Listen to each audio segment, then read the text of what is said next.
I'm Matt, and this is I'm I'm Kai. Yep. Hi. And today we'll be talking about another two movies, Eddington, which we are pretty late to the game on, I think 2 months, and That's Christopher Nolan's Inception. So, we'll start with Eddington by Ari Aster, yay. a famous and infamous director in Hollywood for, I think right now for a couple reasons. Uh, I think in order to understand my full opinion on this, I think like I have a very, very strange history with Ari Aster, and I think a lot of people do. Most people loved his first movie, Hereditary, including me. I personally think it's one of the greatest horror movies I've ever seen, and I think honestly, maybe you don't think as highly of it. What do you think? Is it very, very? What do you No, think? I How like it. highly? I like Yeah, Hereditary. The yeah. only thing is that I think that so I see where you're going with this. I think a lot of people think that he goes down from there. I like his second movie, Midsummer, more Samara. than Hereditary, by a little bit, barely. I But I do personally, prefer it a little. I know that that's not the common opinion, but either way, I don't think they vary too heavily in quality between those two. I uh, think where stuff really gets crazy is the next one, which yeah, you Bo's I know Afraid. have Wait, some wait. thoughts on that. Have you watched Bo's Afraid? Because I have. I've not watched Bo's Afraid Okay, so you because I kind heard it of was long. Oh, well, it's okay. So back to my thing. So once again, I love Hereditary. I think it's genuinely one of the creepiest and scariest movies I've seen. I will say it does get a little bit less good every time I watch it, which is a little bit annoying. Hmm. But the first time I watched it, I loved it. I loved that experience. I just loved how Ari Aster kind of took a interesting look at horror and Heine said, "You know what would be a really, really great way to explore this genre? Depression and trauma." And I feel like actually, maybe we can get into a separate conversation about this, but I feel like the idea of trauma in horror movies right now is like a leading way horror movies kind of explore their themes and ideas. That's kind of me. And I feel like Hereditary started that a little bit. Maybe what do you think? Well, I mean, I feel like it's kind of innate to horror movies that you would kind of frame. I mean, no, this is kind of innate to movies where or just fiction in general, where you use kind of the conflict or driving like antagonistic force of the movie to represent. You always use it, or very frequently use it to some extent to either bring out or represent the issue within the main character or characters. I just think that with a horror movie, you're kind of inevitably gonna make that some kind of like scarier force that they don't want to think about or they don't want to confront, that kind of vibe. And so I feel like that's kind of what makes a lot of kind of horror writers, directors, go toward trauma specifically, where it's something just like a horror movie monster or antagonistic force that you would want to get away from. I do think that it is maybe a little too like too much of a thing in horror to an It's extent. pretty common now. Like most horror movies nowadays, like kind of really do lean on that angle. And I'm not saying it's bad at all. It's done very, very well in Hereditary and in a lot of other movies. One of my favorite movies of the year, Bring Her Back, is a great horror movie that completely dives into the trauma aspect. And I think it does it very, very I well. think that movie's doing a bit well. I think because I also actually to um give talk to me points where I kind of didn't before originally, where I do prefer Bring Her Back over Talk to Me, but well, okay, we should get into Eddington soon. But just to Yeah, preface I know. this, But this is I kind of do like interesting that horror Talk to background. Me kind of uses its horror premise to explore something different in that regard, something kind of not the most unique thing for movies, but just for horror, it's Yeah, something I see what kind you're of unique saying. within that genre. I kind of see what you mean. I don't know. I do think it's kind of inevitable that you'd Yeah, no, explore that often I in understand. horror, though. So, okay, context for Hereditary, I love it. I think it's one of the greatest horror movies of all time, and that really, really put Ari Aster on the map as like there was kind of this phase where it was like like kind of a renaissance of horror with like people like Ari Aster, Robert Eggers, and Jordan Peele, and their movies came coming out like all around the same time, and they kind of revolutionized horror. Then Ari Aster released Midsommar. Now, I think a lot of people liked it a lot. I personally didn't I love it did. that much. I thought the Oh, first 15 minutes of it were great because it reminded me of the traumatic shit that like he dealt with in the first movie in Hereditary, and I was like, yes, this is what I came to see. And then they kind of just go into this weird cult thing, which maybe I didn't think about it too deep enough. But the first time I watched it, I didn't love it too much. that's for me. And then we get to Bo is Afraid. Now, you haven't watched the movie, and this movie I'm not, really so kind keep of it brief. this movie But yeah, tainted his reputation in a lot of different ways because he transitioned from horror to kind of a surreal thriller-esque horror-ish comedy adventure.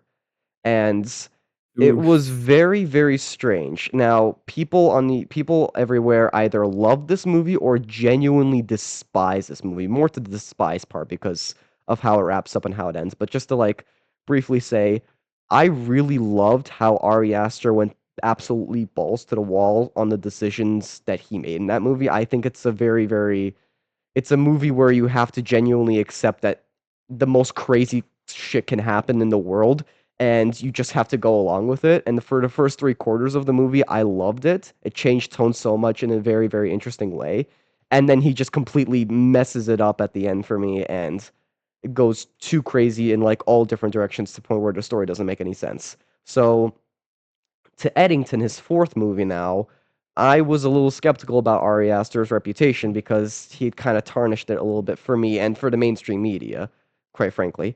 And then it was revealed that he was making a movie about COVID and like the whole experience of COVID in like this one town in New Mexico. And that really, really, like, completely shocked me because at first I wasn't surprised that someone as crazy as Ari Aster and his ideas would kind of be like, "Yeah, why not? Let's make a movie about COVID after what I did with Bo's Afraid." I'm like, "Sure, of course, wherever your crazy brain takes you."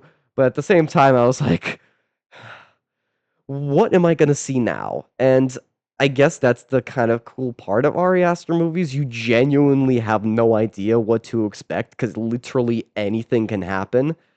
But at the same time, it kinda gave me a numbing feeling like, "Okay, I'm no longer surprised, like, the craziest crap can even happen," and I'm like, "Yeah, that checks out." And, like, another crazy thing can happen, and, like, "Yeah, that checks out," and, like, to the point where the story just kinda feels numb, and, like, I don't really care about the theme and message of what it's trying to say anymore because he just goes too crazy with stuff, and yeah, I think that his tone sometimes gets in the way of what he's actually trying to say, which I feel like is the reason why a lot of people don't like him anymore. I think you'll probably disagree because you like weird, crazy stuff and you think it adds to the tone and like the story of the movie.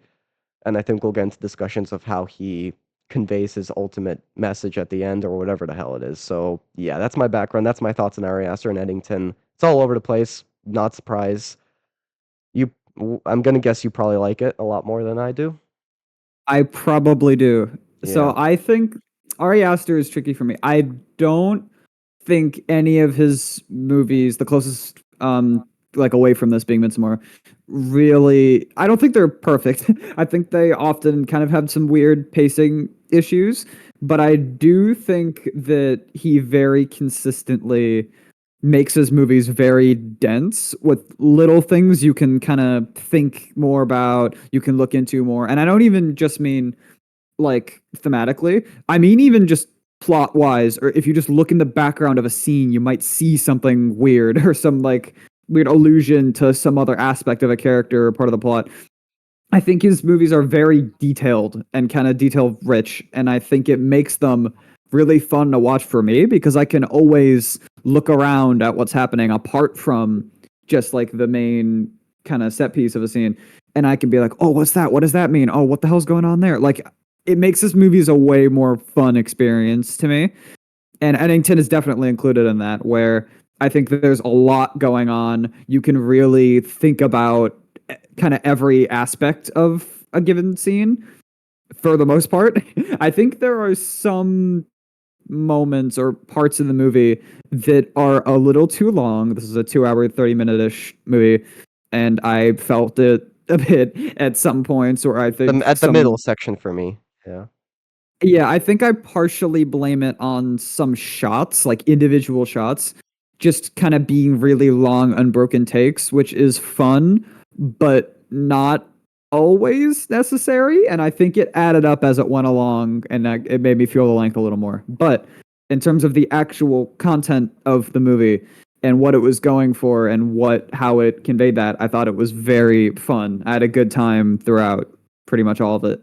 And I will say, I don't think this movie is, I wouldn't say it's about COVID strictly. I'd say it's using COVID to kind of communicate something broader in the same way that I think it's using a lot of elements of its kind of setting and characters to convey a broader point.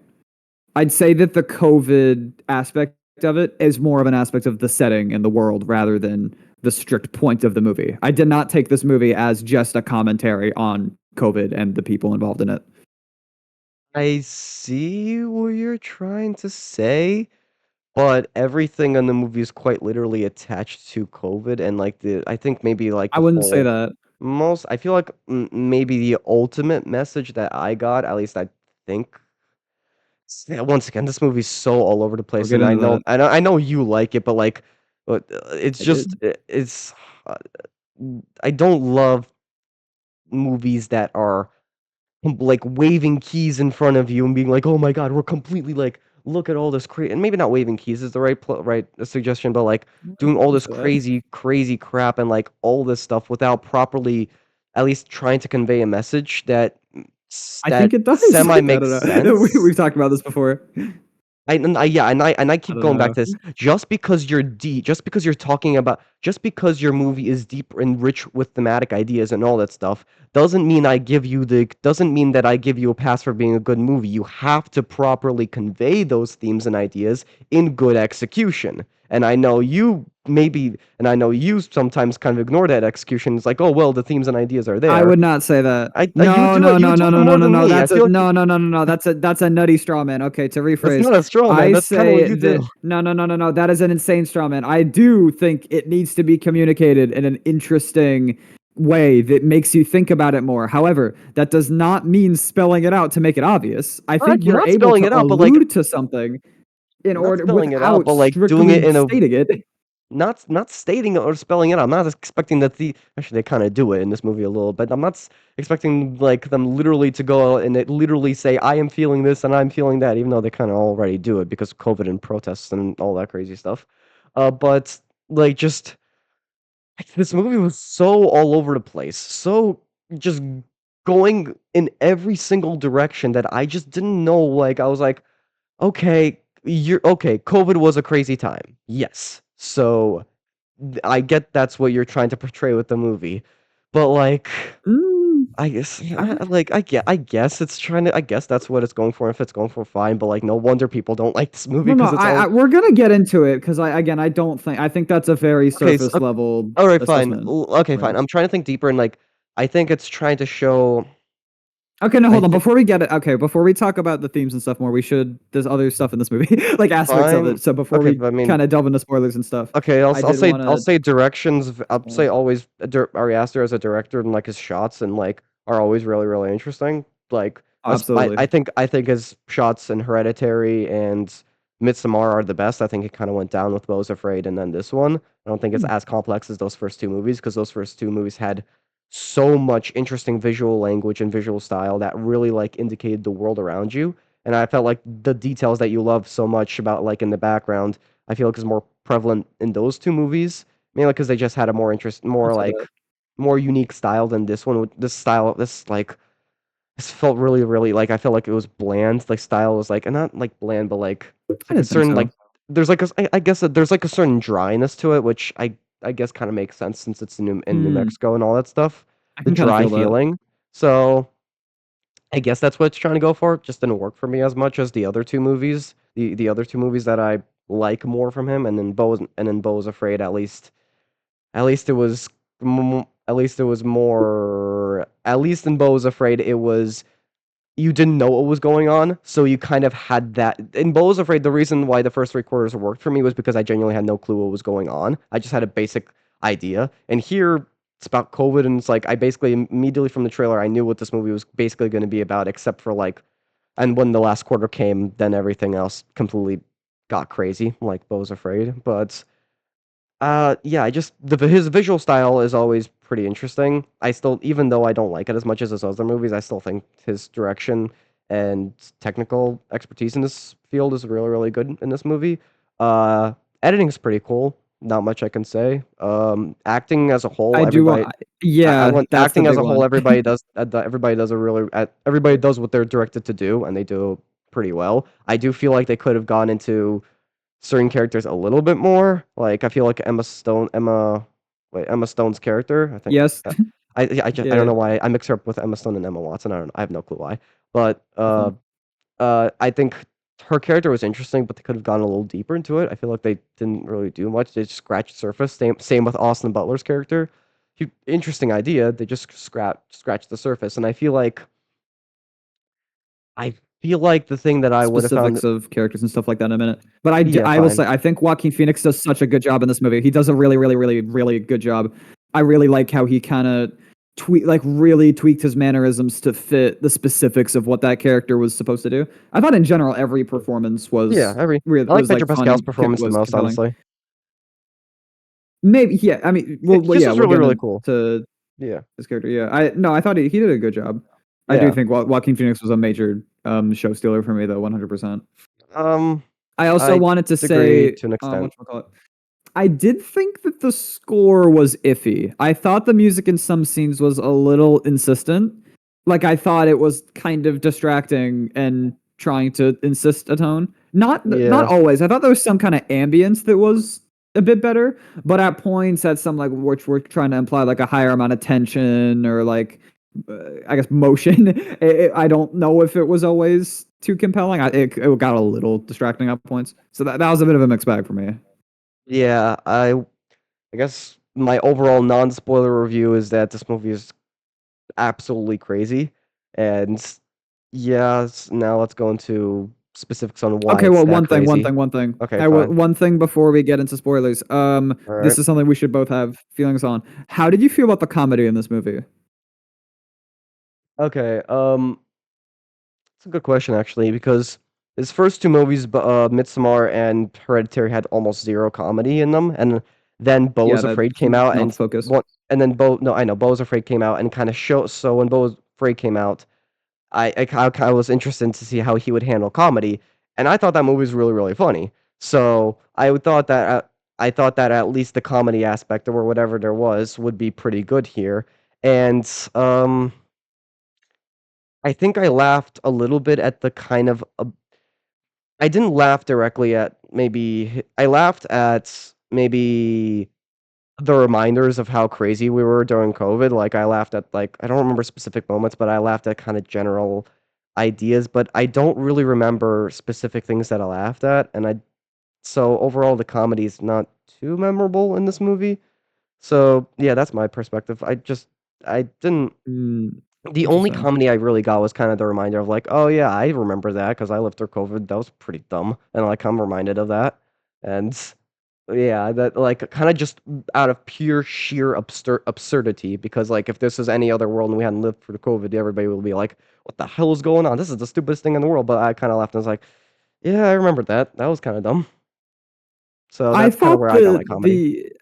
okay, to preface, we discussed this during when we talk about weapons as well. I don't really laugh out loud at too many You movies. That's don't just laugh, not period. the Yeah, I vibe. don't need. I No, facial I laughed at expressions is not a thing for calling you back with to another movies. previous no. Calling back to another previous review. I did laugh during John Malkovich a bit, and during this movie I did too. I thought this movie was very goofy in its kind of vibe and tone, and I thought that helped the realism at some points, and it helped the world because this is the thing in all of his Ari Aster movies where if you sometimes things happen without or characters kind of appear without too much like, oh, how did they get there? Ooh, just like as a random spooky thing in some of his other movies. Here, I thought the comedy kind of replaced the spookiness as an explanation for some of those little details.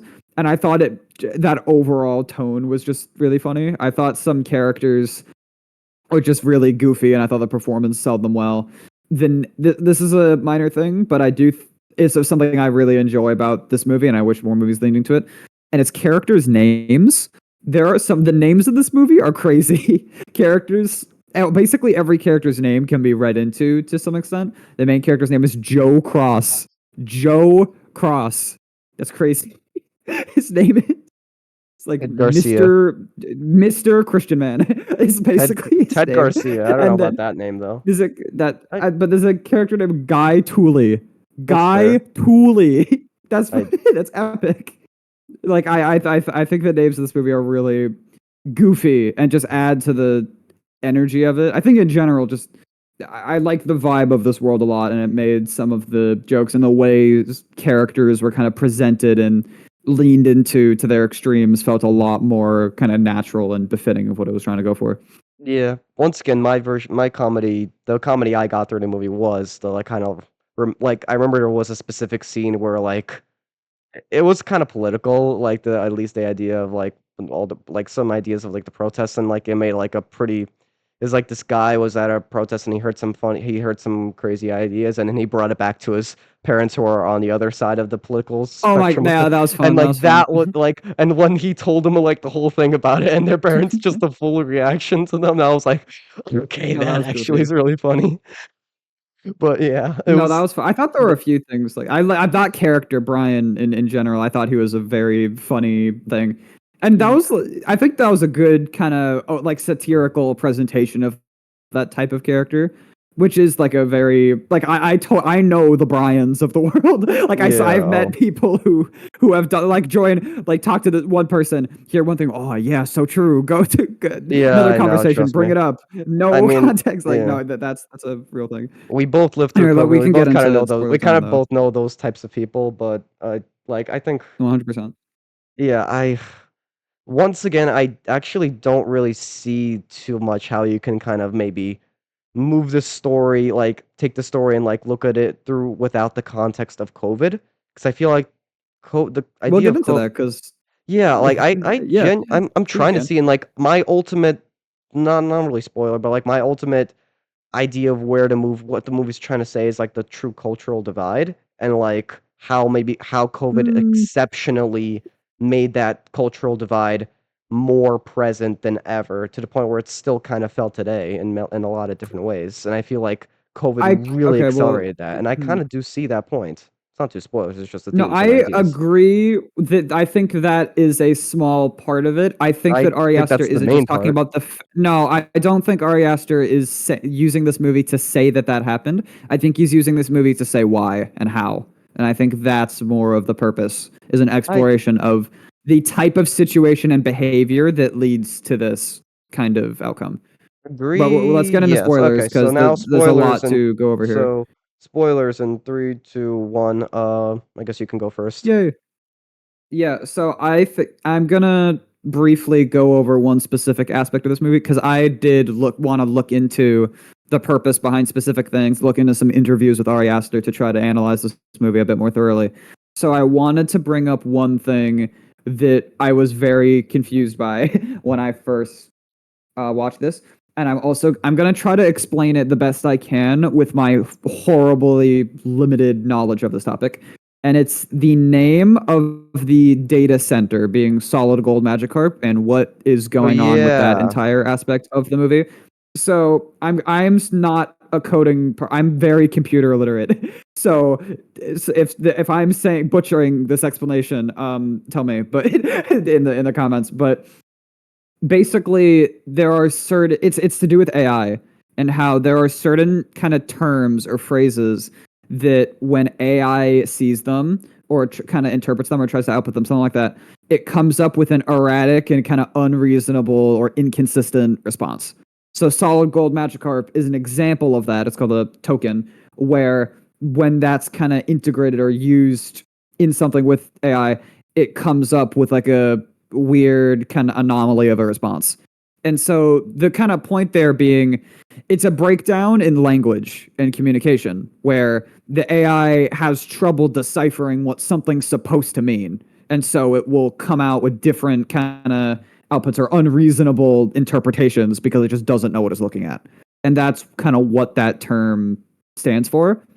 And so that being the name of that kind of data center that kind of worms its way into the setting and kind of in universe, like in movie politics of the movie, I think that is a very important thematic element of it, kind of working in the background in the same way that COVID is, and in the same way that some other elements of the movie are, where I think my main kind of focus with this movie, and Ari Aster has kind of said in interviews that this is what he was going for, is that this movie is kind of using COVID to explore what he thinks happens in general and what happens with AI with people, especially in like America, where there's a breakdown of communication, there's a breakdown of relationships between people, and they are inflammatory. They kind of take conflicts that already exist and tensions with people that aren't being worked out properly, and they make people kind of rub against each other more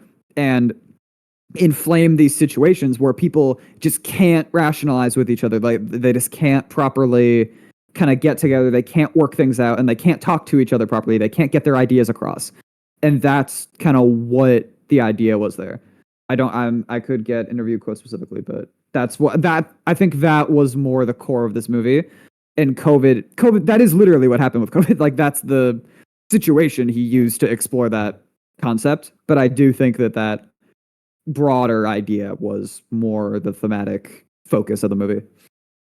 I agree to an extent. I just don't see the AI connection. That I see it a little bit what you're trying to do because it's such a revolutionary thing that's new, but it's not like a calamity or disaster that's like it's I mean, it's Mm, dividing people right now. It's a big debate. It's a big debate topic, but it's not something that's like um, shifting complete. Like yes, it and maybe even in the future it's going to be a uh, bigger deal, but like I feel like it's no, not as like I I right don't agree with that. I'm gonna say from an artist perspective, and keep in mind this is the Ari Aster is an artist. He's a okay, writer I director. understand what you're trying to Yeah, say, in but that like field, I would say a lot of people see it as a no, okay, calamity. I it's wouldn't not think like it that has should no have to effect. slip It's through. having a huge effect. I get that, but like it's not a calamity like COVID where like quite Mm, literally everybody is affected by this, by COVID. Like everyone's everyone affected was by affected. AI. Like AI, yes, I agree. It's becoming a very, very relevant issue right now, and it's a huge revolutionary thing that's affecting a lot of people in a lot of different ways. But like COVID was something that affected everybody in the world, and it was dangerous. Where it could like it forced people into situations of life and death. Say what you will about AI, but we're not at life and death yet. So I understand what you're Mm, saying about the cool. effect it has on the industry and the effect that it has, especially from an artist perspective. I understand that, but it's a little bit too. I think it's a little bit too far reached, especially with one I mean, single okay, I name. will say that. Let me try to find some specific quotes, so I'm not just kind of getting little bad I versions feel like of you're Ari going a Aster's points little here. too far. But I mean, I know he did say these things in interviews. Like I'm paraphrasing, Ari but this Aster he did is say that what? AI was kind of the idea here. And I But don't think most again, of it's his more of audience. how Yeah. it's being incubated, less so than this is the state of the world with AI right now, but more so that this is the type of situation that can be brewing because of this and because of the disagreements to do with AI I is more so the see point. that to an extent, but once again, I think that's a little maybe like that's an extra add-on that he added at the very, very end, like this kind of message. But even That's that, not how I don't think that's how he phrased I it. Hold don't on, think that's let me what it was. I don't think it was like it was about AI all along. I was like, no, that's not what he's trying to You do. could I say don't. technology wider, but I mean, I'd say that is Technology has a by big his own important admission what he's trying to technology do. is very, very important to the movie, but in a completely different way because the entire idea of COVID was that Different now that way. we were all locked up, this is all we have, and that's the only way we can communicate with each other. And because we're so dependent on those technologies like social media to like get our voices out and to get our messages heard and to get like to like enforce ideas and like political statements, it becomes very, very dangerous because we can't act and because next time we see each other in person, we don't even see each other as like people anymore. We see each other as those phone things that we hated so much. Maybe I'm going too far with that, maybe too, but like the technology aspect is of COVID and like the whole idea of the why it was so destructive during the COVID times in as showed in Eddington has nothing to do with the AI destructive aspect. AI once again is a completely different topic and maybe as like an add-on like warning, but I don't think it's like an ultimate message. I don't see that. It's very strictly about COVID and like technology made COVID a lot worse in its own way, and AI didn't exist back then. So yeah, so I feel like I you're mean, stretching a little too I'm far. telling you what Ari Aster said. This is And not this once again, part of it is not my interpretation. When I watched the Ari movie, this Aster was is not my so original Ari point. Aster is Ari Aster tried to do a lot of things with this movie, and those It's his afraid movie. tried to. Yeah, I know, but there's a good, but a lot of people just left confused and very, very, very weirded out, as an Ari Aster movie is now Well, you can most say infamous that you for. didn't. Okay, you can say that you did not interpret the movie that aligns with what he was trying to convey, but that doesn't mean he wasn't trying to convey it. I Right, guess he was maybe is trying to where I'd convey say it, but that. conveyed it. I don't see how he was trying to convey AI and all along. I genuinely do not I see that. mean, I even though I didn't pay again, I attention to think the it's movie too very, deeply. very purposefully sneaky. Like again, I think it's a hidden force. I think that the priority is on the characters and kind of how they're interacting with each other. But I think the implication is what is causing this, and that's kind of where it comes from. And I think once again, that's AI is maybe not there yet. We're not killing each other and hating I each other for this. I don't see well, you that. can okay, no, you can agree or disagree with what the movie's saying. I don't, but I'm talking about what the movie is I saying, don't not yeah, if I agree with it or not. I don't see the connection, and I don't see how it's trying to say that. I genuinely am reflecting on the movie, and I don't Again, the see any like whole central or like the what biggest in people are universe tearing each other force. apart over a big event like this. But once again, I can fine maybe like maybe he genuinely believes that that the rise of AI is actually like as destructive as COVID. But I I don't agree, number one, and I don't think that's what most of the audience out there who both like this movie and dislike this movie think of that. So I Okay, well, I don't, I don't care. My yeah enjoyment of a movie you're has your no own bearing. thing. No, this I'm not alone on this. Where my and I You're know the other. only I'm one out not of saying the the whole majority, mainstream. but You're the no, only no, no, one out of no, the no. whole. That is Okay. well, okay. I'm saying that like I am part of the mainstream audience for this. I wouldn't say that, but No, I'd say you're that the no, only there one are out of like people everybody who who like. Okay, fine. I'm Yeah, not fine. the only one. Okay, no, I am not the only person that can appreciate a kind of work of art with completely regardless if we agree with what it's saying or not. I can 100% appreciate a movie based on how it's saying what it's saying and what it's doing there, not just do I agree with kind of the statement it's making or not. 100%. I don't that for me that does not have very much bearing on if I like a movie or not at all, for Okay, the most part. I was And actually gonna this movie say. especially, I don't Yeah, care. no, I was just gonna say. I was just ultimately gonna say like you and you kind of like go deeply into some things yet like with other things yet you were the only one out basically like everyone in the world who gave Fantastic Four a 1 out of 10, the new one. So Yeah, I was because just it's gonna. booty. It's not So boot. It's not that bad. Oh it my is. god. I genuinely cannot believe how. Oh my god. Jesus Christ. The only one in the Okay. world who gives that movie a 1 out of 10. The new one. The one that everybody likes. Okay, Uh, moving on. I don't know. Okay, so I guess we should maybe move on from the AI argument, but like I, I want there's a lot of other things in the movie I want to talk about. One I just I think the thing that this movie really did well is kind of remind me of COVID, and I didn't love that because I don't think anyone enjoyed that time, but just kind of the sheer Some paranoia, people like did, what, huh? but yeah, that's real. Which people? Which people? No, I know people. No, no, no, no. Because our generation, especially in school, I see there what you were okay. I see people what you that mean. when they Fine, were but online, they were like, "Yes, I don't have to do anything."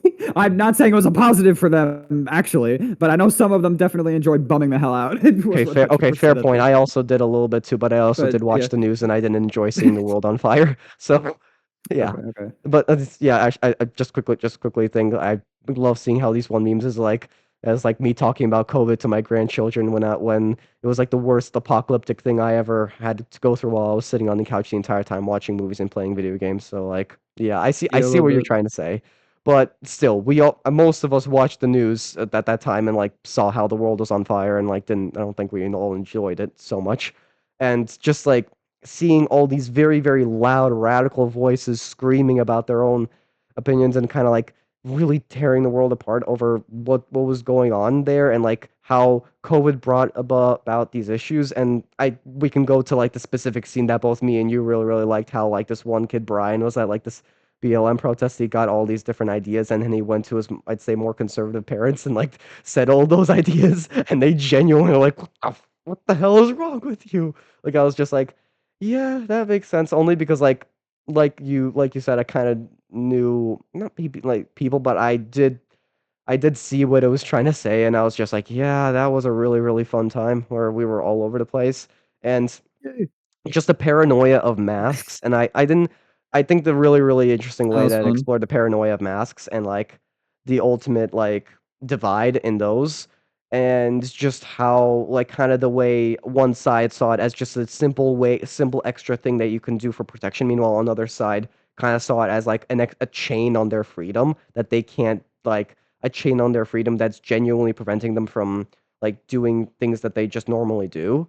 And I did find that interesting and like how he explored all those different aspects and just the overall once again the overall cultural divide that it shows and how genuinely everything happening in this movie, all the online stuff and like especially the social media stuff, how everything was online and how these influencers are genuinely like Mm. we're watching these influencers and they're like kind of so while we're at home and have nothing to do outside, these are all we have. And eventually they start like manipulating people and turning people into their turning giving getting people to believe in their ideas, and that can be incredibly dangerous, especially when all you have to do is stay home because you can't go outside because of the disease. And yeah, there's just a lot of things that once again I don't see how if your main if maybe you didn't go into it too much, but if you think it's like if you think like oh it wasn't just about COVID, it was trying to be a like COVID was just like a Absolutely. background, it was about to be something else.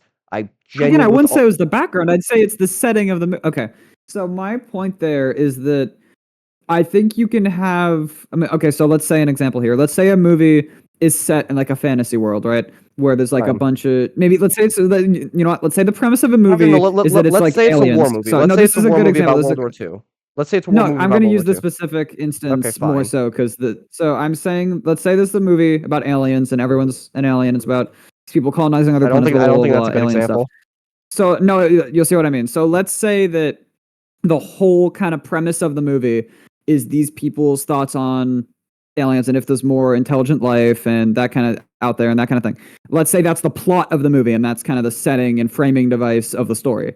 I think that movie can 100% be about something thematically, like trying to say something, a statement about the human condition that has nothing to do with like life from another planet or aliens or anything like that at all. That movie can be saying something completely different thematically that has nothing to do with that. And the alien thing would just be like that again, that's the setting that's being used to as a like as an extended metaphor for something else. I think that in that same way, this movie is able to use COVID in this specific time period and setting in order to convey a wider element of the human condition or a wider element of people in society, blah blah blah. I think that is what it's doing. I think that's what most stories do, especially ones that I find more interesting. Because again, All right, I no, think it's kind I of agree with that. easy to do that. Yeah, I agree with that, and I agree with what you're trying to say. I do agree, like, the overall I guess if you wanna go into, like, the existential stuff, then yes, like, the theme and idea, like, of what it says about the human condition, yes, but, like, I'd say I think it's a movie that kinda does reflect on a lot of, like, what happened in COVID and how that genuinely affected the future absolutely. and how it affected everybody else. Like, for example, I don't know, I'll give my own example, a World War II movie about like the destruction and absolute terrible like destruction of the war in World War II and how many people died and how it was a hellish experience for everybody else. Ultimately, the human condition is like, I guess, war is hell, and like when you're put in terrible situations, the worst of humanity is shown, yes, but it's also kind of a reflective nature about that Well, war. It can be a reflective nature about that war and how it affected so many people, and how also maybe kind of to your AI statement, how those effects are still with us today, how they influence the near future, like the Cold War, and how it affected everything else that happened in the future, and how those people, how those feelings of how those feelings of hell and like where you're in the worst scenario ever still are there and still are emotions that we kind of need to be aware of today. Maybe I'm going a little too far with this, kind of like how you went far with your existential, like like well, no, I don't thematic think that stuff. that's going far at all. I think that's just a very fundamental Yeah, aspect of I writing get it, but I still see I still especially. see like the ultimate. The movie is I still see a World War II movie ultimately still about like a world like unless it's like going like completely weird genre It change doesn't like need to be Inglourious though. Bastard. Again, Like it doesn't need to be at all though. There can be a World War II movie, and there have been World War II movies that are not no, I know. just trying to comment on World War II No, as but an event. Like but that's they not the usually idea, or even war in no, general. no, I know, but I'd say the main thing that they're trying not definitely not all World War II movies because I've watched a lot, trust me. But I'd say they are making a big commentary on World War II, and I do see what you're trying to say about the human condition in COVID and how we're put in desperate I'm just saying it's not situations. And inherent. I'm saying that it's it's not. It doesn't have to be for this movie, I'd when you're say doing it's that. pretty damn inherent about COVID. I would say it's pretty inherent. I don't think there's ever a situation where just because a movie is using For something Eddington as its kind of specifically, extended it's pretty metaphor or inherent framing about device. COVID. Well, no, okay. When I say to clarify, inherent, I mean like there. If something could be this way, it means it has to be this way. So inherent would mean like if a movie is about World War II, it has to be focusing on the point of World War II, something like that. That I'm saying that you can have a movie about COVID and not have it inherently need to thematically focus on the event of COVID itself. Is what I mean. This I movie mean, does, it's possible to do that. but this I movie don't. Again, I does. don't think it does I thematically. think I it didn't very even much talk about does. that. Okay, fine, but I okay, do. Okay, I want to pivot into something else though. okay, Because fine. this So is do a I. quote from Ari Aster directly in an interview. He said this was coming off of a question about a wider point regarding phone usage in the film and its purpose and that. But he said, "quote." Well, I tried not to judge any of the characters. If anything, I was trying to pull back as far as I could and provide the broadest possible picture of the landscape. So, with that, I agree I that also agree. I think it's a refreshing perspective that I don't think this movie is trying to be like, oh, those stupid goddamn left wingers or right wingers. I don't think it's that. I don't think that's the point at all. I don't think he's trying to pick a side or say they were right or He's they not were picking a wrong or side. He's anyone showing the was any. absurdity. He's showing the equal absurdity on both sides, and I think that's Yeah, what yeah. it's supposed to be. Yeah, no. I don't even The think worst thing, I don't the even think worst his thing to do about purpose this is movie is pick saying a that side. like that. Yeah. No, that's just there's no. Oh, that's just, regardless of if I agree with it or not morally, that doesn't even. It's just less of an interesting perspective in my opinion. And I No, I think by understand. doing this, he's saying something about people wide, like in a more broad sense, and about kind of a societal like movement, like or like a evolution or de-evolution, I guess you could say, that is occurring here, rather than just between that kind of conflict. I do not think that the there's any like the thematic conflict is hinging on the literal conflict between quote unquote right and left. I don't think that's what he's trying to do with this No, movie. definitely I don't think not. that's the But I point. no, definitely not. I agree with that, but I do think he shows like once again the absurdity of both sides and how far they went I on mean, either yeah. side to show Well, it's their. a satire. At the end Yeah, of the I day, this know, movie I is a know. satire. And the 100%. the Yeah. smart thing to do about like that, especially COVID, is not take a side at all. Show equal absurdity on both sides, and I think he does that very very well. That being said, okay, similar to Bo's Afraid. I think the last quarter of the movie or the last chunk of the movie just goes fucking crazy in like every single way, and I was Mm. at least unlike Bo's Afraid, at least this one was kind of fun. It's just an all-out shootout, and I was like, Mm. okay. Actually, no, even before the shootout, it turns into like he just kind of. I love how he just kind of gives It's up like a trying to, wild goose and chase. Yeah. not even he just tries to give up like enforcing his political message. Just goes on a murderous rampage and then tries to frame Oh that on yeah, other yeah, that too. people. And one sec, and then all of a sudden like people try and kill him and like these random. I still don't even know who these people are. Maybe like you know, but like Do you these mean crazy. Antifa? The people in because they I think they were supposed to be Antifa. The Were people they? like wearing the masks and the like all Yeah, black with the yeah, guns. Yeah, yeah, yeah. trying to kill him and like it was like a SWAT team or something. Not a SWAT team, like it was No, like a. no. The idea was that was. Do you know what Antifa is? I've heard of it. Okay, I look it up later. just But no, yeah. it's like a far left like revolutionary like kind of group that kind of. I'm not getting into it there, but They that's got the their whole idea. play. Got their whole S play. I get it now. They got their whole plane By the just way, to. I think you That's actually pretty can funny. That's actually pretty funny. yeah, no, that was goofy. Yeah, I like that aspect of it. But I That's think you actually pretty can funny. Yeah. also, if you want to be like tinfoil hat, you could. And I don't think it actually changes like the wider interpretation of the movie at all.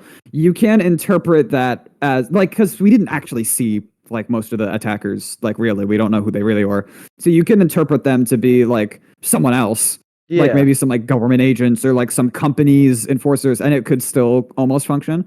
I know Ari Aster also said how he liked the kind of visual metaphor of people just shooting from the dark and you can't even see them. They're just like No, anonymous that was kind of attackers. cool. That was cool. He thought that he phrased that you could kind of almost take that as a commentary, like a kind of how social media functions, where people are just kind of hiding behind a kind of force of anonymity and just shooting blanks into the air. And I will say though, I think from a thematic standpoint, that's fun. But that segment of the movie was probably my biggest problem with it for a few reasons. One, Disagree. the action in this movie was not, this isn't an action movie, but there was a lot of action at the end. And I don't. By the way, when I say the end, I don't mean the very ending, like few scenes. I really like that. No, I like mean the whole the like goose climax point, the chase at chunk, night. yeah, the last chunk. Yeah, like that was. It went on for a long time. The action wasn't amazing, and I don't think it was that visually kind of compelling. So I got a little bored during that segment. I thought it was a pretty kind of good example of my biggest issue with the movie, which is that some scenes keep going. The concept is there. They're saying what they want to say with that kind of premise, and they keep going, and it's not that interesting some of the time. I swear, there's like a 30-second like scene of him like running up a mountain, and it's like, all right, Running down a I don't mountain, know if. actually. Running down a Yeah. mountain. Okay. Sure. Yeah. No, Okay. I actually But no, disagree. I that thought was not his favorite. that's where I kind of got more interested. Like after like half, most of the Oh, movie, I oh, was just okay. like kind of numb. I was like, yeah, okay, just reminding me of how crazy and all that stuff COVID was, and then like it kind of turned and got. And I personally didn't like when he started killing everybody, and then tried to frame it That on. was a crazy twist. I You didn't know know, that like the movie was gonna go there. I like, well, si- not. I mean, the scene itself where it happens, where he when we're shoots talking Ted about an through Ari the like. Aster Just movie, I we're did not not expect that. when we're talking about an Ari Aster movie, I don't give him props on doing something unexpected. He does that with every single What? scene of his movie. But Just that's a because good thing. But that's a good thing. that's not That's always a good. compelling. That's Have you watched the interesting. last scene? Have you watched the last season of Game of Thrones?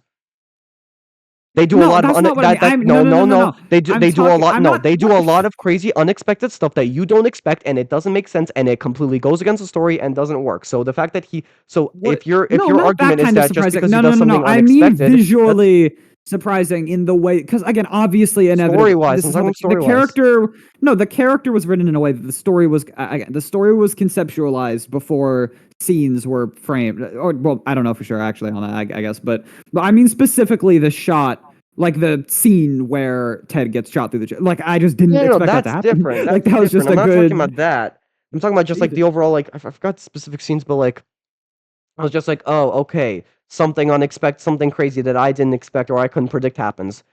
Okay, that's good. I'm not giving a director or a creator props just because they did something crazy unexpected, which is what I thought you were doing. If I No, I were to do mean. that, then I would give the Game of Thrones people, the people who made the last season of Game of Thrones, all the credit in the world just because they did something I didn't Well, expect. But at the same time, I ruining the okay. franchise completely. So what are you trying to say? I'd say that the Game of Thrones is funny. Maybe we can talk about it some other time. But I do no. I think I inherently find something more fun or interesting if it's doing something different. At the very least, like the worst thing on the planet for me is something like the most boring thing is when something is like there's nothing unique, no stimulus, nothing interesting happening. I've seen everything here before. Nothing is compelling. Like that is even if that movie is like a 4 out of 10, like it's technically competent, that's miserable to me. I want to die watching movies like that. So I do kind of like when something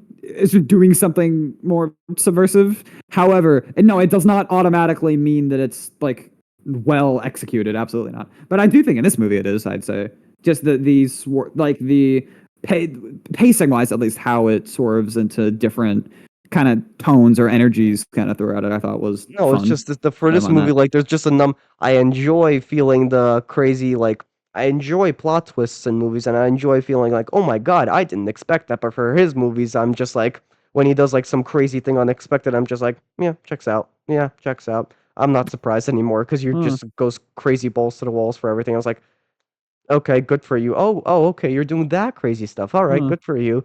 But once again, like I do understand what you're saying. A movie that at least goes somewhere and tries to take a risk is more.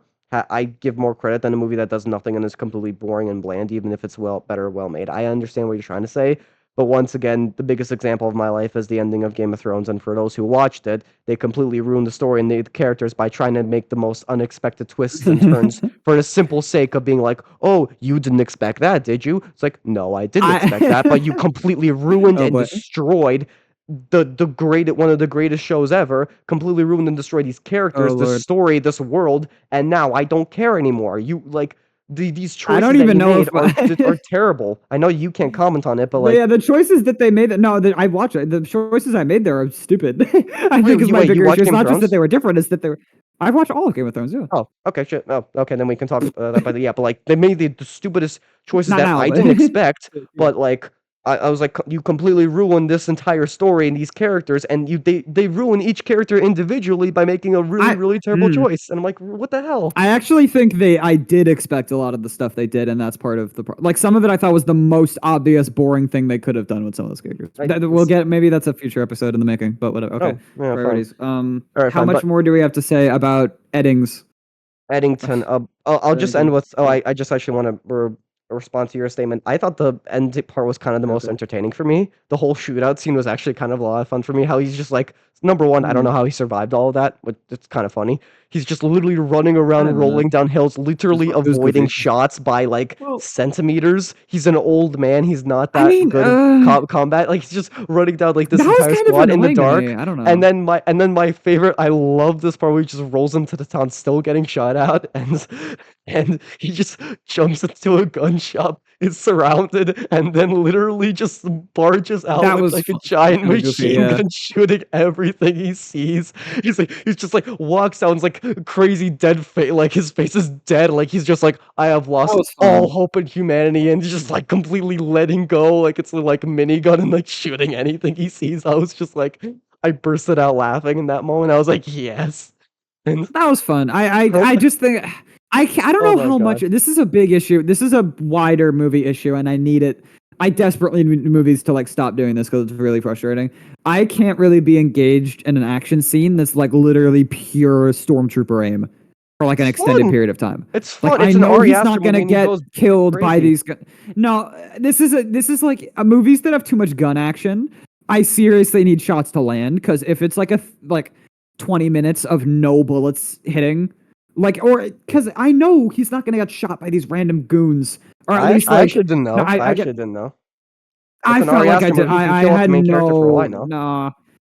I just didn't. Well, I mean, they ended up again mortally injuring him, but I had no kind of like at least early in that scene, I was like, okay, get on with it. I know, like you just, I can see that the bullets are not hitting. I know that this is a stormtrooper aim situation where no one can hit shit because the off-screen characters aren't allowed to Yeah, do they got anything. pretty close. So just I'll say move they along. emphasized. I like how they emphasize how literally right there the bullets were. Like if he moved a little bit there, I thought that was kind of fun. And he's like completely I don't panting and know. running, and he has no way to defend himself until he gets to the town. And I will say, the fact that he literally after all of that getting completely injured, not only has his machine gun when he gets out of ammo, using an assault rifle to just kill everybody else. That was fun. That was just funny to me. I was like, okay, that's funny. And I will say, I kind of do like the main theme of the ending, how he's kind of a hero at the end, and he's like kind of martyred at the end. Mm, Not martyred, but like how he I is a guess. hero and put up at the end, and he can't even enjoy it himself because he's Yeah, but it completely doesn't matter. paralyzed.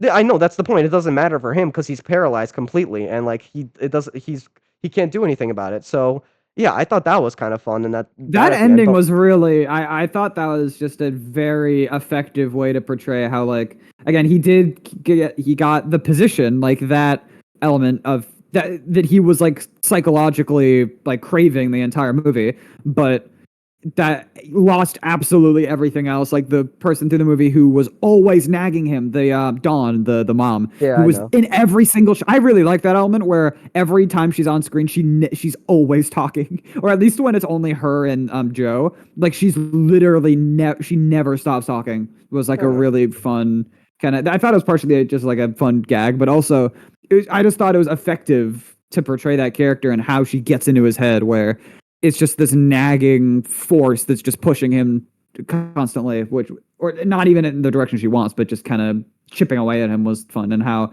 he's just locked with her by the end was a fun kind of dynamic.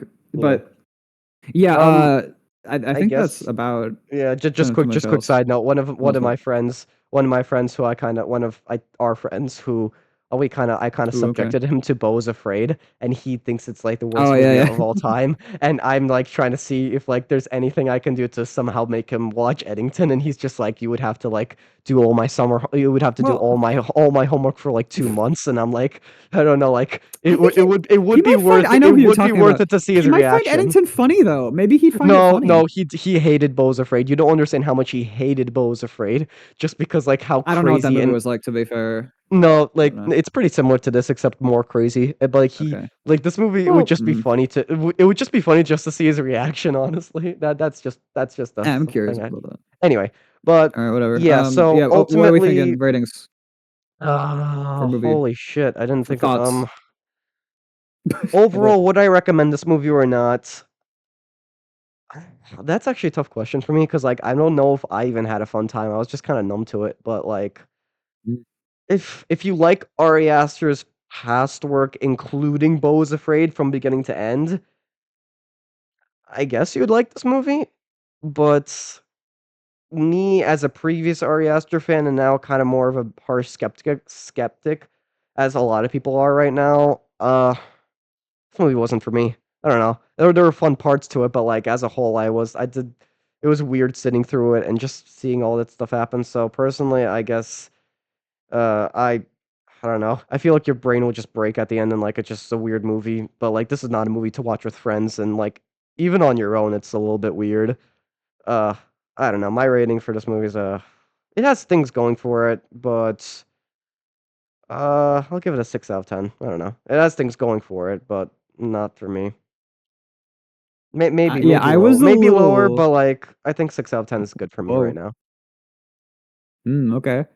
Yeah, I'm a little shaky on the rating because again, the more I think about it, the more I like it because I just remember the fun things, and there were a lot of fun things. There were a lot of again fun shots, fun kind of bits of acting, fun characters, fun aspects of the presentation. It was fun, but it was definitely kind of dense with things that I can think about and be interested by.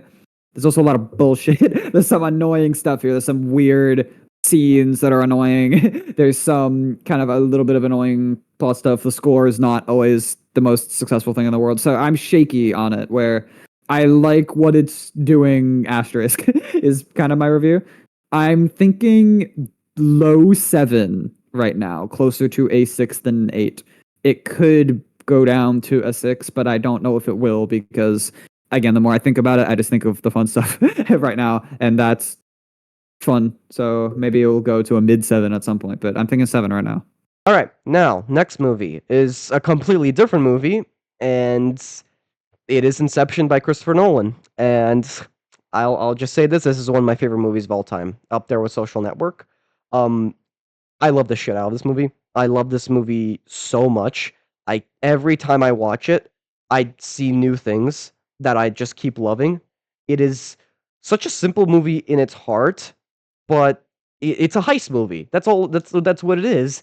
And yet it creates such an interesting, complex world that is both interesting and wide, and has so many interesting ideas, and yet is deep enough that you can explore so many fascinating like like all the character choices made in this amazingly complex rich world are so fascinating, and it's all in one single movie, one single story, and there are no sequels, no like prequels, none of that. This world is contained in such a very fascinating movie, and all you don't need to expand it anymore because it's all there, and the characters and what they do with this, like I love this movie with all my heart. An interesting thing is when I first watched this movie by myself at home, I was I liked it a lot. I didn't love it. I still loved Christopher Nolan's other movies more, like The Dark Knight, most famously. I still love that more. And I knew a lot of people who liked Inception more. And then at Sleepaway Camp, we had a big movie night and we all watched this movie.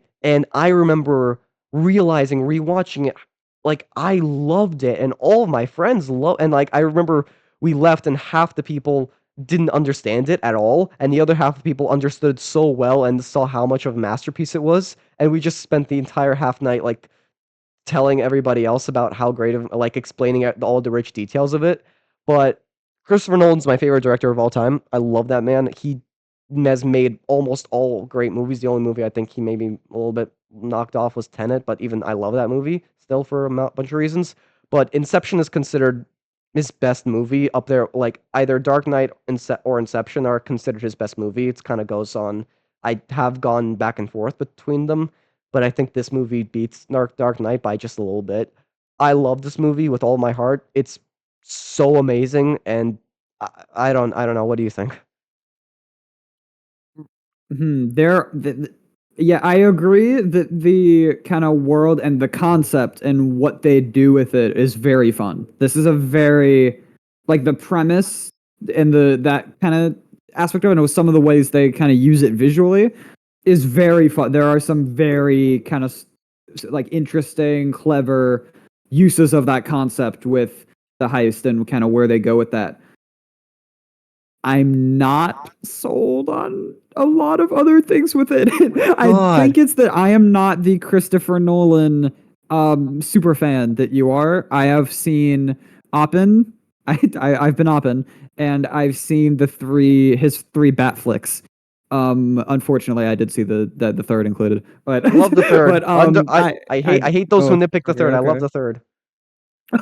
Okay, but I am not his. I have not fully loved any of his movies. The Dark Knight is probably my favorite of his.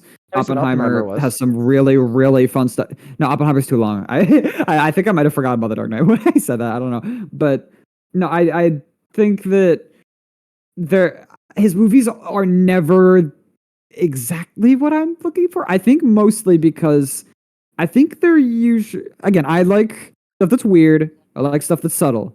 I would This is. not I'm sorry. This is describe he. him as primarily as a subtle and experimental director, if anything. Sick, I would sick, not sick, say that. sick. No, What? the greatest Really? thing about him, which is why I thought you would like him more. The greatest thing about him is that he is able to consistently deliver amazing blockbusters that are loved by both audiences and critics while simultaneously making them complex, rich, and interesting movies. You're telling me that his Uh, movies are not at the very least complex, interesting, and very I thematic in a mean, lot of ways. That's what you're saying? compared to other blockbusters, absolutely 100,000. Yeah, Which compared to other other blockbusters, blockbusters absolutely. That's like part of the reason why Oppenheimer was well, like Marvel bullshit. That's what I'm saying. I'm saying like yeah, compared to other blockbusters, they absolutely they are more of how to no screw it. They're more of real movies okay, than other fine. blockbusters. I'm being Something mean, but no, 100%. But I don't even see them as blockbusters. I'm just thinking of them as movies. And I think mainly on Inception, I was I was not that engaged throughout, mainly because I No, think I largely attribute that to two things. One, this movie has a lot of characters. They get a bit it of time balances them pretty each, well. and I don't think most of them are interesting. I don't think they are that relevant.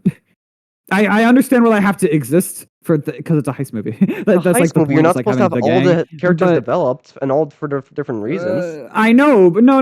But You that have doesn't you make have it one more movie. interesting. Yes, they I know, but do. that means, They but yeah, okay. do. So if I would I'm con- say that there are a lot of scenes in this movie with not super interestingly choreographed action with characters that I don't care about. you're And I think telling that's a me lot of the movie. you're telling me that the hallway scene was not interestingly choreographed action. The hallway scene? The hallway scene where the hallway is Uh, literally like turning at the same time and they're fighting and they have to and the gravity changes. I mean, that was a fun premise, but no, I don't You're think it was saying that wasn't that, interestingly that crazy. choreographed? No, not really. Really? No, That I is the think from like a first set I've piece ever heard. perspective, like I thought the concept there was more interesting than anything. Yeah, I and how mean, they reflect I off that think concept. I'm very confused. That I you think the really believe that? idea. I think part of the problem for me is that this happened. This came up. Okay, this is the thing with a few Nolan movies I've seen at this point, and this one it's the most major. Where I think some things on a technical level just aren't sold super well. Some punches really felt like they were not landing to me. Like it was really obvious that you're like punching air and then using the camera work to like that kind of thing. I don't think they were cheated very well, To and an it did extent, not sell that fine. properly to me. There was not much But hand-to-hand that's combat kind of annoying to me. That was a aside little. But when the I'm saying in the hand-to-hand combat, that was aside from distracting for me. even I think even in that scene, like you're not focusing on the hand-to-hand combat, and it's at the very, very least I mean, I pretty kind of fun. am. I thought the hand-to-hand combat, at least in that scene, was pretty fun. But like the whole concept, how like gravity's literally changing. Well, okay, we're in No, the spoiler territory. concept, We're yeah, in is spoiler fun. territory now. I feel like so. No, we could talk. You know what? We'll get back to it later. Let's talk about some Yeah, fine. non-spoiler stuff first, because this, Um, yeah. I I wanted to disagree when mention this I is. disagree I'm with not. a lot. Well, hold on. Okay, I'm not the first one to mention this.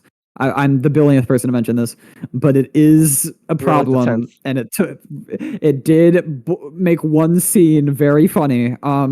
The editing in Nolan movies can be a little weird at some point. Some of the cuts are really jarring, and they can be really distracting and funny.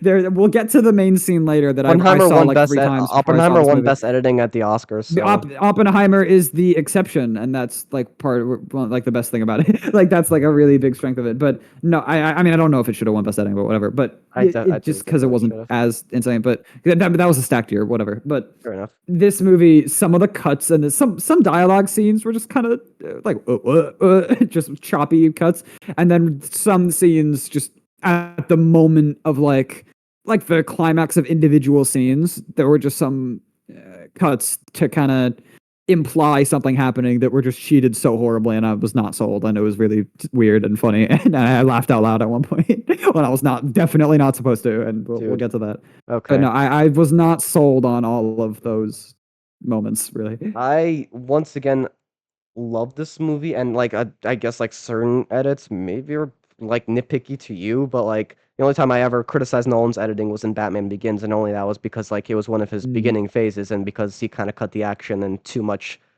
cuts with the action. But here, I'd say the action's a lot of fun.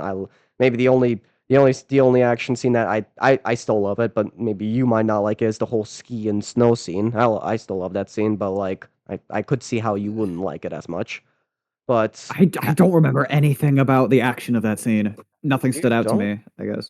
The sniper, No, he like it like he was a bounced sni off my brain. really? Okay, that's sad. But no, Yeah, I don't know. It just I don't know. It was that's memorable to me. sad. But okay, There are I get movies. Again, there are movies with super memorable action. I don't think this one. For me, this one wasn't one of them. I I don't know. guess I And guess there's a I'll lot of say that action. I guess the reason why I chose this movie was when you said The Social Network was very, very well written and very just the overall dialogue was great, but it wasn't saying like I know what you were trying to say. It was constrained to like something that happened in reality and therefore wasn't saying something too huge about the human condition. I Well, think no, that's what no, you no, were no. trying to. I Well, was what you okay. No, actually I was no, no, re-explain no, that. no, no. I wasn't saying no. I wasn't saying that it wasn't saying that much. I'm saying that it made it clear what it was saying within the movie. Like by the end, I was like satisfied with what it was trying to say, and I didn't really have any reason to think back to too many aspects of what it So was the doing reason to I try to chose think about this it more. movie was because I thought it's one of the best written movies I've ever seen at the same time because the way it sets up the world and the way it Mm. sets up its story and ideas, and it does end on a way that like is not completely clear, and it has my favorite ending. I think my favorite ending of all time. I think I'm not sure, Mm. but it does have one of Okay. maybe one of my favorite endings of all time. So do you want to get into spoilers, or do you have We anything can else get to into say? spoilers. Yeah. No, All right. we can spoiler time. So I guess where to start with this.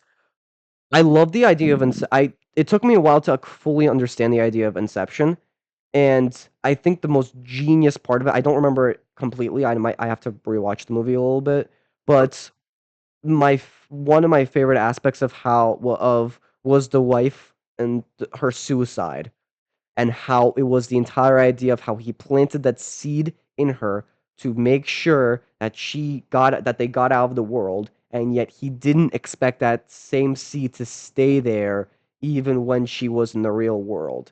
And that was really, really, really smart, and like because it was the overall final reveal of why everything went to crap with why everything went downhill with his wife and this whole idea of Inception and why he does not want why he's so skeptical about it.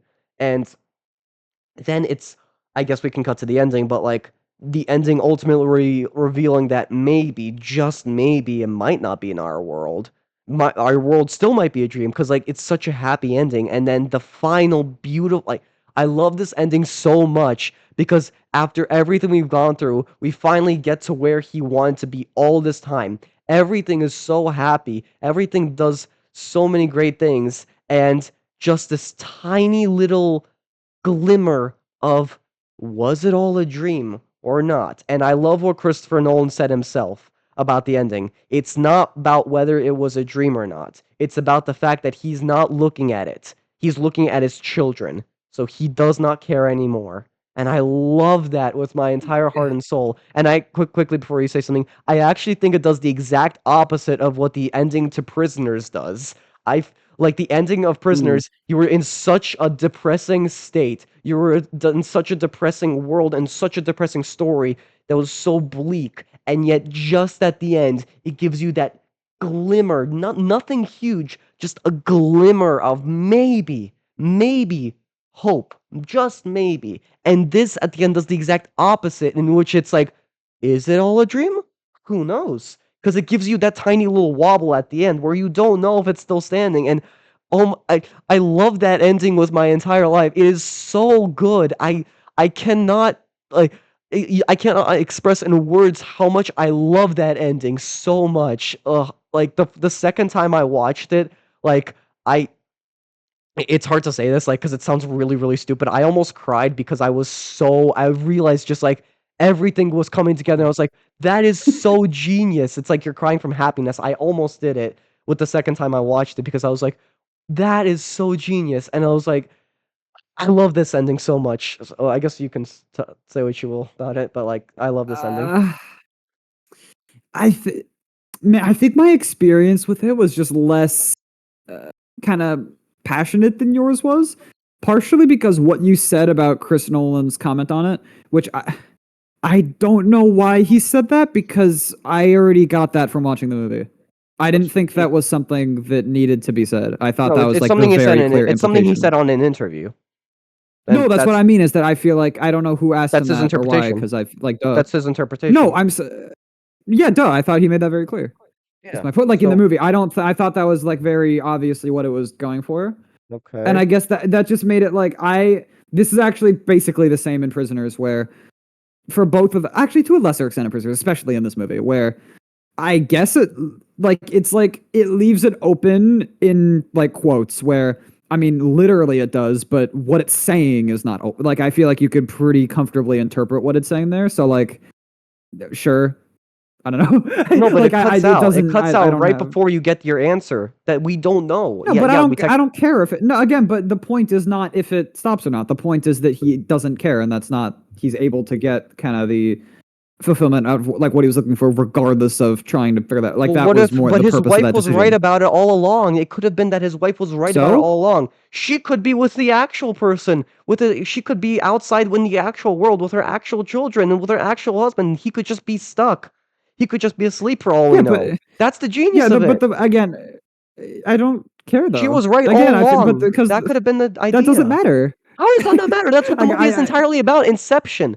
The entire Inception idea. Maybe it wasn't there. Maybe it wasn't. Maybe like is she still? Is he still in that world? Is he the one who's in self denial, or is she the one that's again, I actually just sane?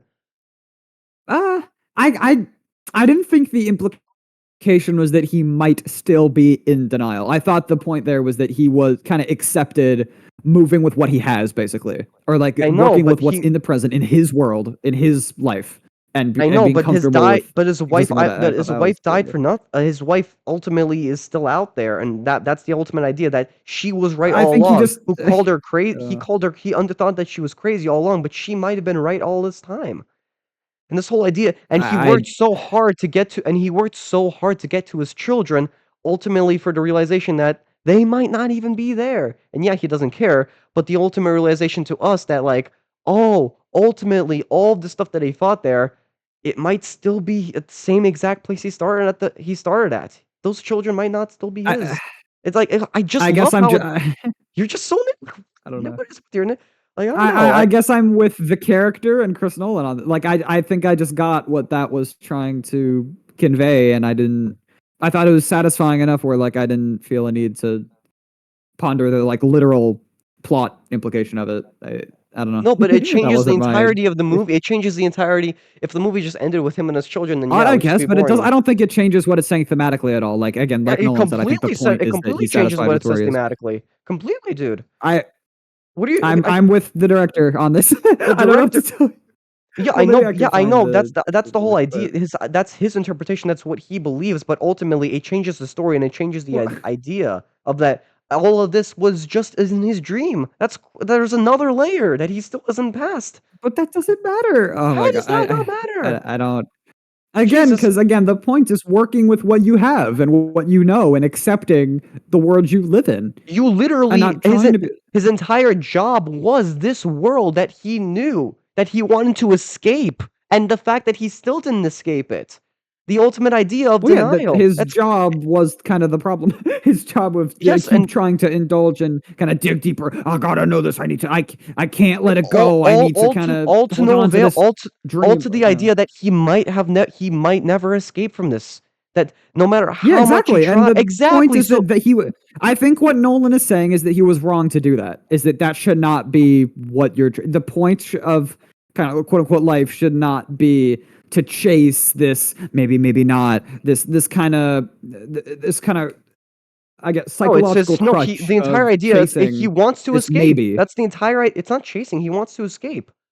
He wants to escape to a better life. I And I don't think ultimately, that's what I think it was that he was trying to hold on to his wife, that he was trying to hold on to what could be and this possibility that he could get her back and he could he kind wasn't. of go back to that. I think His that was wife was a reminder or of that his he could kind failure. of manifest.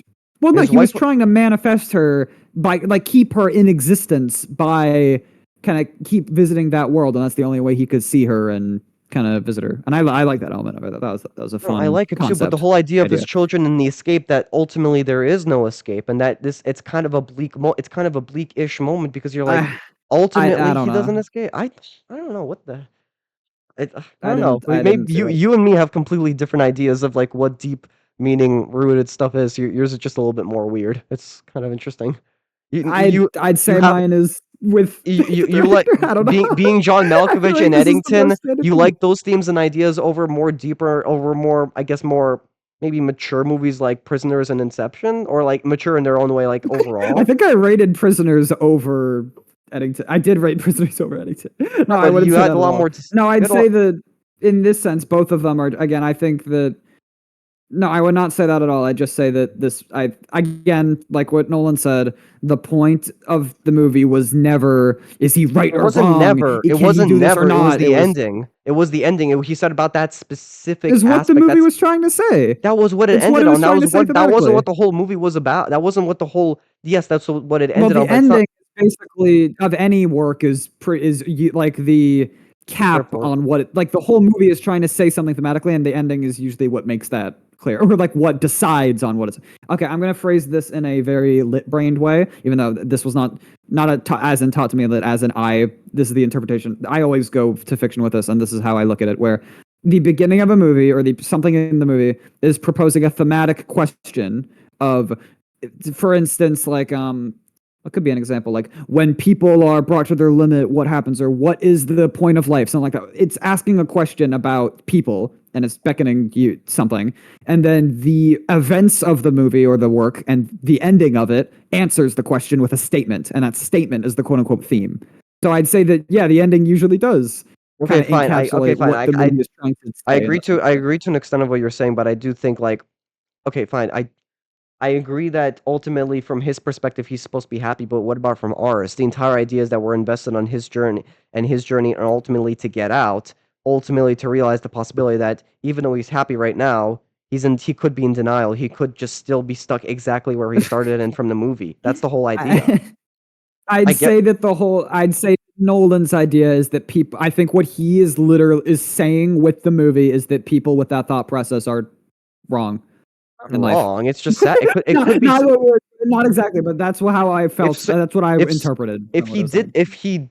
if he didn't do that movie, then it would end on his happy ending. If he didn't make that choice of the top spinning, then it would just be I exactly thought it what was you're still trying. an It would happy just be end. exactly what you're trying I to thought it was say.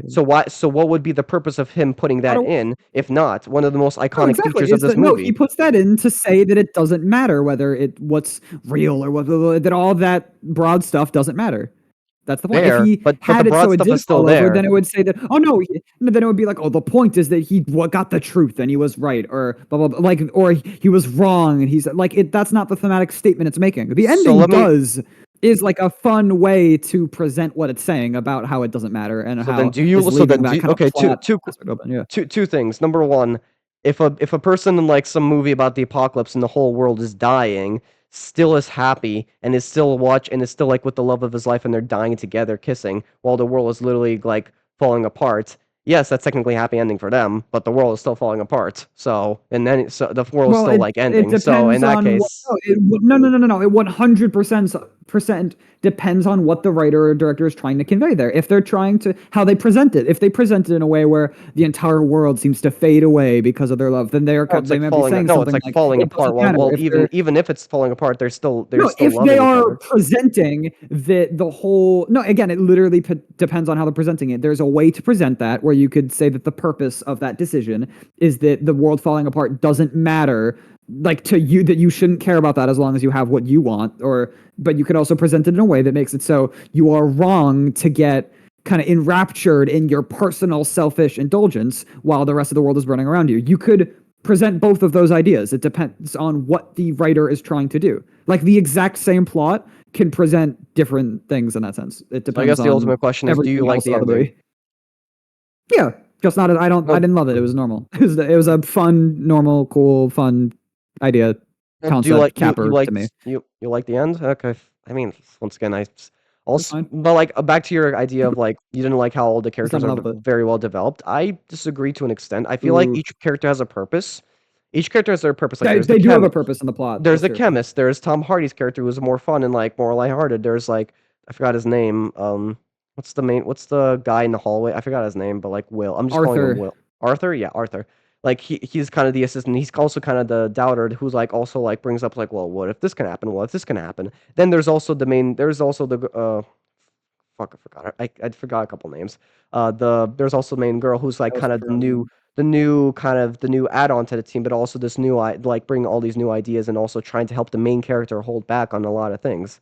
And I think all these different characters working together, you don't have to like. It's not. I'm not like surprised. Like usually I want this, now you want this. You want more deep, like complex characters, like more background or something, or like more of their who they I are as their thought origin that story. okay, this is actually a very Is that good. This is a very good Eddington Inception comparison where I think basically every character there, in addition to I found the Eddington side characters more fun. Just I'll say that much. I thought they were like just more entertaining as personalities and just as they existences. I thought they were more interesting in that sense. This But I I think the think characters here are a lot more fun and interesting. And also, there's the Japanese I guy did who's not like think bringing so. it. I thought they were a lot of fun. What are you talking about? I thought Ken Watanabe's character. I thought that Yes, his characters were I mean, great. well, he was like basically the dude. Like he was one of the main characters. No, I thought no, I liked his character. He was one of the better parts of the movie. But like, Cillian Murphy's was also fine. But like Tom Hardy's, it was like an extra. Like he didn't matter.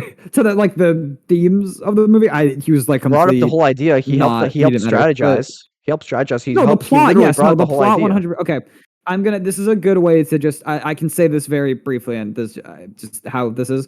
There's a lot of plot in this movie where a lot of scenes are like just working with like the plan or the mechanics of the world and that kind of thing. And if you find that interesting, epic, I also did at points, but it's like a lot At of the movie. points, It's like a really, really, really big portion of the movie is like just explaining that and going through that and like without the themes of the movie or that kind of thing being the focus. Like there are this is the type of movie where there are scenes of not really main character of like not super essential characters yapping to each other about how the world works in like the mechanics. And no, again, if you about the find that stuff mechanics in order because interesting, of their then it's not an situation. issue. Because of their No, again, situation. that's fine. That's fine. But I don't think these characters' personalities or what they add to the movie thematically is interesting enough to make those scenes entertaining to me. So a lot of this movie was just not engaging to me at all. I did not care. I was bored Why? for a lot of the planning stuff because I Why? didn't. It's just pure plot stuff without interesting character work to me. Main character? How about the main character? Yeah, he was fine. No, but I'm talking about scenes where he wasn't the point. Basically, if he or Ken He's in. I think Watanabe he's in were every scene. not, I think he's in every scene. yeah, but he's not. No, but he's some of it is just like, but we can do this. Like it's just again, it's just plot stuff. It's just expository. No, but it's And like I explosive just because you're in such a desperate situation and you need to know about the world and mechanics. That's the reason why the exposition works okay, I here. guess I thought that that exposition was not conveyed in an interesting way, and I was bored. I completely I would disagree. say. I I'd say think okay. actually does No, he does you know something what? Yeah, interesting where you're in this situation where you're already deep in the level and deep in the dream, and then things go wrong, and you're like, oh my god, what can actually possibly go wrong while things are going wrong at the same I time? Because you didn't. need Okay, this is yeah, this is something a bit. This is a big. I think we're gonna disagree on this in a big way, and this influenced our thoughts on the action and like how intense the movie was. I think that this is this is an issue that this is like a good actually like just in general a topic that some series run into where I think they made I'm gonna call it the power system. This is the terminology I'm used to here, like the or I guess magic system, like what that kind of aspect of the world building. I think the power system in this movie was explained so thoroughly that I didn't feel that much mystery or tension regarding what I didn't know because I thought I understood it too much. I thought I was like, oh, so this can happen and this can't, or this will happen and this won't. For most of the movies, they interjected some kind of exceptions to that at certain points, but I think for a lot of it, it was just like this can't happen, this can't, this will happen, this won't. Okay, and I did not find. I think the world was interesting, like that power system itself was interesting, but I think they explained it a little too much for me. Where I think I need that mystery there for me to be too like more engaged. I think I need to be thinking, oh, but what if this or what if that, without it knowing the answer a little more, and that would have made it a little more interesting for me. But I think me as an audience member, I knew too much, and it made it not you as kind of needed to engaging. know a lot, otherwise you'd be confused. But I don't think so. Well, you could. Were I you were don't. you con You okay, can how about this? understand the, Oppenheimer had a lot of exposition. Most of the time, all they were talking about the which was exposition also of the boring. Cold War. That Huh? was an issue. That you liked? That Jesus was also an Christ. issue. Wow, that's No, I sad. didn't. No, again, I think that movie just that movie has other things that make me like it. Again, I give that movie a 7. I think, which is good, but not maybe a Jesus lower to a 6. It Christ, was a that's 6 or a sad. 7. A But 6? You no, gave it's just Oppenheimer a 6?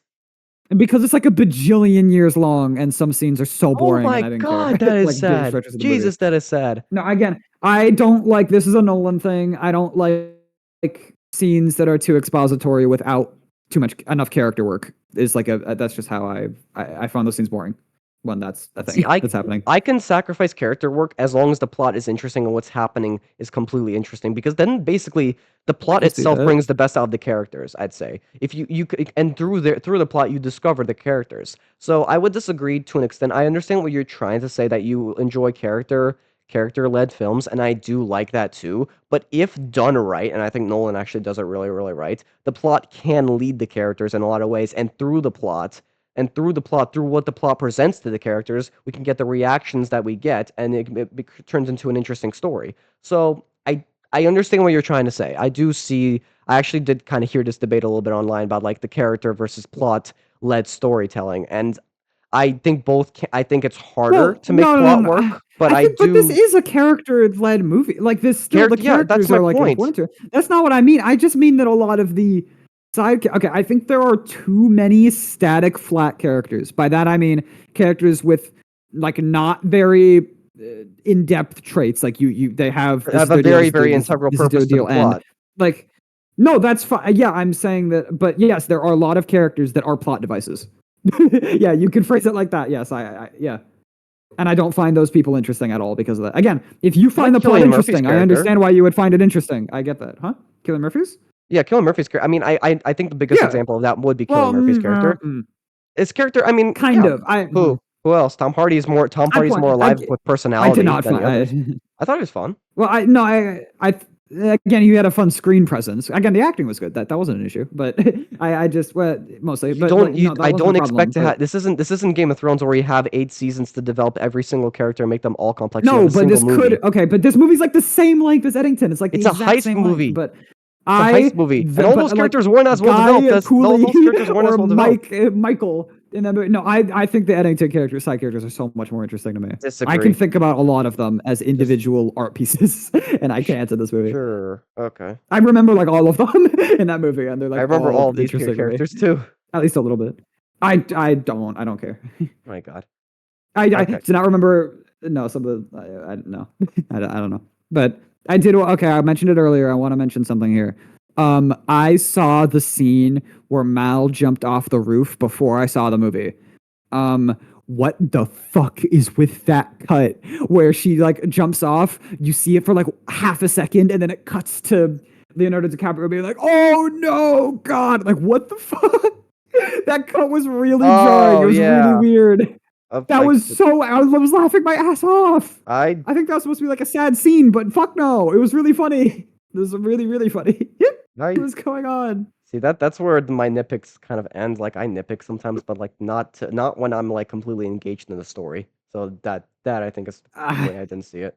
I get that, but I since I wasn't as engaged in the story, stuff like that, like no, that took me out of it. Really, that was really funny No, because actually, I do that want to was kind of make such an a funny interesting cut. distinction. I want to make an interesting distinction between like you and me. Like I think you loved you loved John being John Malkovich because it was so weird and out there, and I respect that to an extent. But That's like part of it. I love Inception and Prisoners, which I feel like are more because they're blockbusters. They're more not stereotypically told, but they're more ease toward mainstream audiences in a way that at the same time while having a lot of different ideas and different ways to make the movie deep and interesting and complex. And I personally like that movie, but I still prefer to have it at least a little bit like at the same time a fun blockbuster movie. While I feel like maybe I'm stretching too far, but like our kind of our interests in certain types of Mm, movies are kind of made very very distinct so far throughout the podcast and the Well, way we think. okay. Well, to be fair, that's part of like that's something I like about this arrangement is that you have more of like the like mainstream takes and I have more of the niche takes. That's kind of the idea. But I honestly, guess so. I really like good action, like action that I find compelling, and I really like Mission stuff with like Impossible movies? fantasy story stuff. No, I have You not should watched them actually. That's a you sh which is funny, but you should I'm watch interested those are in those. good. But it's kind of I might watch them Transformers at some point. best But action of all time, Michael Bay best action director oh of all joy. time. Oh god, but no, I think I like some. I don't have a problem with the block. I don't like most of. I think for me, it's that I do not dislike things because they are mainstream. I think things are mainstream a lot of the time because they're meant to be more digestible, more relatable, more bubble. That's the goal with them. And yeah, I would rather something that's like more risky or more kind of out there in what it's doing, or maybe more relatable, not as relatable to as broad of kind of a group of people, but more something like again, I'm not saying something can't be those things and be compelling to me. I'm saying that I think the same things that make a lot of mainstream movies in mainstream for a reason, like that makes them popular, also makes me less engaged with them because I think that it makes them a lot of the time them absent, like stuff that I would find more interesting or want to chew on more is kind of absent from them because it's just not what they're going for. So yeah, I see that.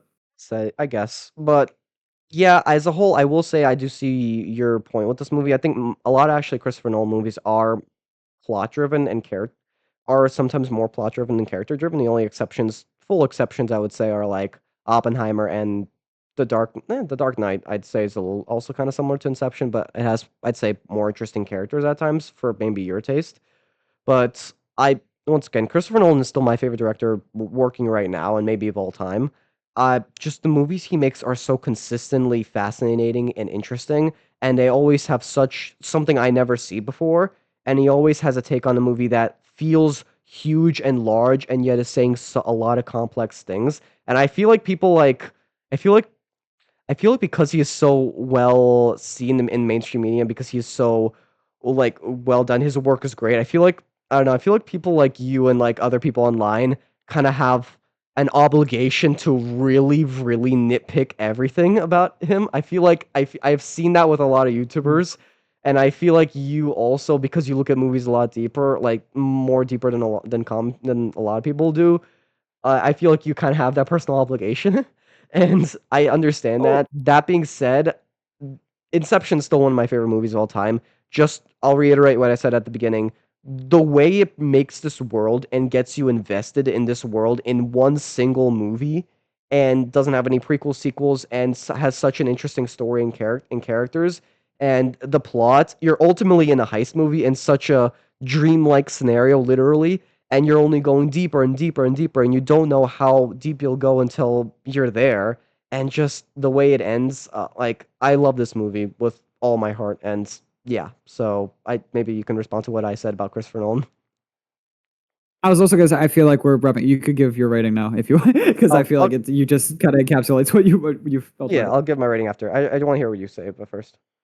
Okay, okay. I feel like we might know your rating, but no, yeah, it was fun at points. I again, I like the premise a lot. I like a lot of the things they did with it, with set piece ideas. I this is if that's not if that what Matt was kind of describing seems interesting to you, you will probably like this movie 100%. I think that since I was like I said before, I the plot stuff, wish there was a little more mystery there, wish it kind of left a little more for you to think. In general, I want a little more to think about in general. And so I was not the target demographic, and I felt it a bit. It was a little hollow at points. And I think my biggest issue was just that mainly the action and the editing, were just not what they needed to be for this premise to kind of, for me to get the intended emotion out of things. It did not land 100% for me. I do like what it was trying to do though. And I was interested at points 100%. I was engaged at certain points, but not consistently. It was definitely wishy-washy and kind of divisive for me. So this is, I think, going to be the first movie, maybe ever, but definitely on the pod, that I am giving a 5 out of 10 to. What I'm on very earth? split on my feelings on it. Wow. I Jesus. don't hate it, but it wasn't for me. I don't think it's closer to a 6 than a 4. Well, I wouldn't really call it like bad, but it's not my thing. I guess my overall rating, once again, recommended to basically everybody. I think it's a fantastic movie. I love it with all my heart. Um, I I'm debating whether giving it a perfect score because I do kind of see some aspects that's holding it back, but uh, yeah, I think I'd still give it a perfect score. It's not as like perfect where I genuinely can't think of anything wrong like The Social Network because there are some flaws I can see. But as a whole, the way it impacted me like the second time I saw it and how much I can every time I rewatch it, I can always find a deeper meaning to everything. I just think it does deserve its perfect score for me, and I find it interesting how you don't at least don't give it a higher score than a 5. So that's something. But yeah. So that was Eddington and Inception, and now Kai, what is your recommendation for It's next time? okay. So I was debating. There are a lot of things that I actually wanted because for a lot of these recommendations, it's been things you've seen and I haven't. But you already kind of have thoughts on, feelings on. So I was thinking that I kind of wanted to revisit something like that where I've seen it before. I remember liking it, but it's been a million years, so I want to see it again. But Okay. I got a very good shout from mom. So this is a mom recommendation in part. This is the movie she's wanted me to see the most out of anything, and I have no reason to turn it down because this movie seems really interesting, and I've heard literally nothing but good things about it. And it kind of seems like it might be up my alley a bit. So I am recommending A Clockwork Orange, 1971 by Stanley Kubrick. I have not seen too much Kubrick stuff. I want to see more. I've wanted to see Kubrick stuff more because obviously he's one of the most acclaimed directors of all time.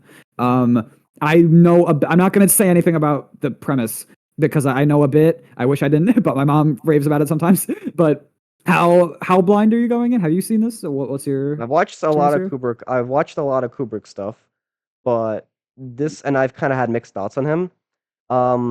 But yeah, I this is one always really wanted to see, and I would really want to watch this. Yeah, so I'm down. Okay, exciting. All right. So yes, there we go. Clockwork Orange for next time. All right. Yeah, I'm excited. Seems fun. Yep. All right. So that is it for this episode. See you next time. Yeah.